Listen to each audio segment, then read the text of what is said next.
Hi, and let's take a quick review of Sigmund Freud's personality theory, जिसे psycho analytic theory of personality भी कहते हैं, psycho dynamic theory of personality भी कहते हैं। तो फ्रॉइड की जो ओवरऑल उनका जो कॉन्सेप्ट और पर्सनालिटी थ्योरी रही है उसमें 3 पार्ट्स हैं। पहली है लेवल्स ऑफ कॉन्शियसनेस उन्होंने दिए हुए हैं। दूसरा जो है उन्होंने पर्सनालिटी एस्पेक्ट जो कि कोर पार्ट है उनकी पर्सनालिटी थ्योरी का, 8 ईगो और सुपर ईगो। और तीसरी चीज़ जो है वो उन्होंने पर्सनालिटी डेवलपमेंट की स्टेजेस दी हैं, उसके बारे में हम फिर कभी बात करेंगे। So let's talk about the levels of consciousness. तो उन्होंने 3 लेवल्स ऑफ कॉन्शियसनेस बताए हैं जिसको कि आइसबर्ग से रिप्रेजेंट किया जाता है। तो पहला है प्री कॉन्शियस, कॉन्शियस और अनकॉन्शियस। प्री कॉन्शियस वो चीज़ें जैसे कि कोई चीज़ आपके दिमाग में है लेकिन वो आपको अभी याद नहीं है। फॉर एग्जाम्पल, आपने सुबह नाश्ते में क्या खाया था या कल आपने क्या पहना था, आप थोड़ा सा जोर डालेंगे दिमाग पे आपको तो याद आ जाएगा। दूसरा है कॉन्शियस, जैसे अभी आप क्या सोच रहे हैं, क्या कर रहे हैं, ये है कॉन्शियस लेवल।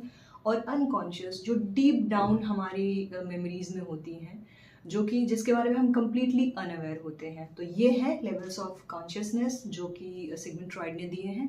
अब बात करते हैं इट, ईगो और सुपर ईगो की। तो सबसे पहले ये तीनों जो चीज़ें हैं ये 3 प्रिंसिपल पे काम करते हैं। अगर इट की बात करें तो वो प्लेजर प्रिंसिपल पे काम करता है।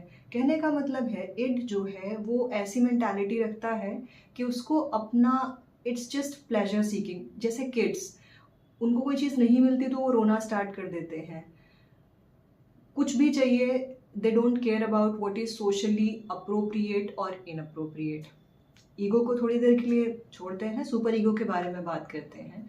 तो superego is something which works on morality principle, मतलब जो सिर्फ मोरल ग्राउंड्स पे चलते हैं। जैसे किसी की जान जा रही है बट स्टिल अगर रेड लाइट है तो हम जंप नहीं करेंगे, चोरी नहीं करनी है, झूठ नहीं बोलने हैं, कोई भी कॉन्टेक्स्ट की बात नहीं होती, बस सही गलत की बात होती है। अब आता है ईगो।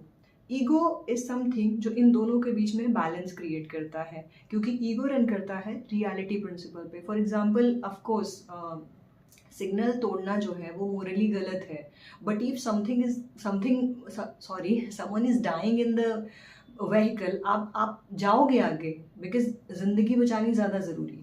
तो ईगो इज समथिंग जो चीज़ों को बैलेंस करता है। अब जब इंसान अडल्टहुड में आता है तो वो एक्चुअली ईगो के साथ ही रहता है। उसे पता है कि अगर हमें कोई चीज़ चाहिए तो हम उसको सही रास्ते से जा कर के लेंगे। आपको भूख लगी है, आप किसी से भी छीन के नहीं खा लोगे, आप अपने घर जाओगे या कहीं पे जाके खाना परचेज करोगे। तो ईगो जो है वो हमारा बैलेंस करता है इट और सुपर ईगो के बीच में। तो ये एक बेसिक सी चीज़ है जो फ्रॉइड ने कही थी। और कॉन्शियसनेस का लेवल हमने देख लिया। फ्रॉइड ने डिफेंस मैकेनिज्म्स की भी बात की है, बट वो बहुत सारे हैं, उनके लिए एक सेपरेट वीडियो लगेगा। मैं बस चाहती थी कि आप लोग सिगमंड फ्रॉइड के बारे में थोड़ा सा इंटरेस्टेड हो जाएं और उसके बाद इनकी पर्सनालिटी पढ़ें, क्योंकि आपके कोर्स में भी है, आप साइकोलॉजी का कुछ भी एग्ज़ाम दे रहे हैं, कुछ भी पढ़ रहे हैं, सिगमंड फ्रॉइड इज़ इम्पॉर्टेंट। और उनके बारे में एक बात कही जाती है, इधर यू लव हिम और hate him, you can not ignore him. And उससे मुझे याद आया, my God, he was so famous, I mean he had share popularity. उनके डॉल्स बिकते थे 3 पीस सूट में, हाथ में सिगार लेके। I try to just put somewhere in the video, but आप गूगल करके चेक भी कर सकते हो। फ्रॉइड डॉल्स करके आप गूगल करोगे ना तो आपको इमेजेस दिख जाएंगे कि उस समय कैसे फ्रॉइड डॉल्स बेचे जाते थे। Actually he was very famous. और नॉट सिर्फ वो फेमस नहीं थे, एक्चुअली जो साइकोलॉजी का फर्स्ट फोर्स था वो साइको एनालिसिस ही था। 1900 में जो साइकोलॉजी के फर्स्ट फोर्स आप पढ़ते हैं, तो ऑफ कोर्स सिगमंड फ्रॉइड ने साइकोलॉजी को बहुत कुछ दिया है। अगेन उनके बारे में बहुत सारी कंट्रोवर्सीज होती हैं, बहुत बातें कही जाती हैं, उस पर हम एक सेपरेट और डिटेल्ड वीडियो करेंगे अगर आप लोग इंटरेस्टेड हैं सिगमंड फ्रॉइड के बारे में। मैं इसलिए बात कर रही हूँ बिकॉज आई एम समवन जिसने साइकोलॉजी पढ़नी स्टार्ट करी थी सिर्फ सिगमंड फ्रॉइड की वजह से। और मेरी तबीयत थोड़ी ठीक नहीं, इसलिए मैं थोड़ा फंबल कर रही हूँ। और तो मैं ऐसे ही अपलोड करूँगी, प्लीज़ आप लोग कुछ पूरे बुरे कमेंट्स मत करिएगा।